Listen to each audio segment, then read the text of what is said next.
आज का लतीफ़ा। लड़कियां हर मोड़ पर डरती हैं। अकेली हों तो वीरान राहों का डर, भीड़ में हों तो लोगों का डर, हवा चले तो दुपट्टा उड़ने का डर, कोई देखे तो बदनामी का डर।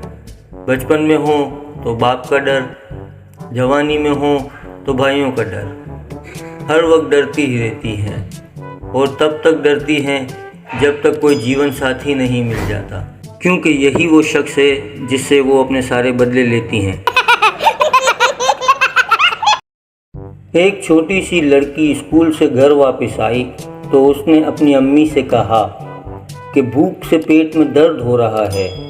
उसकी अम्मी ने इसे जल्दी से खाना देते हुए कहा, जाहिर है कि पेट में कुछ होगा नहीं तो दर्द तो होगा। शाम को बच्ची होमवर्क कर रही थी। इतने में इसके वालिद घर आए और अपनी बेगम से कहा, बेगम आज मेरे सर में बहुत दर्द हो रहा है। बच्ची ने झट से बोला, पापा जब सर में कुछ होगा नहीं तो दर्द तो होगा ना।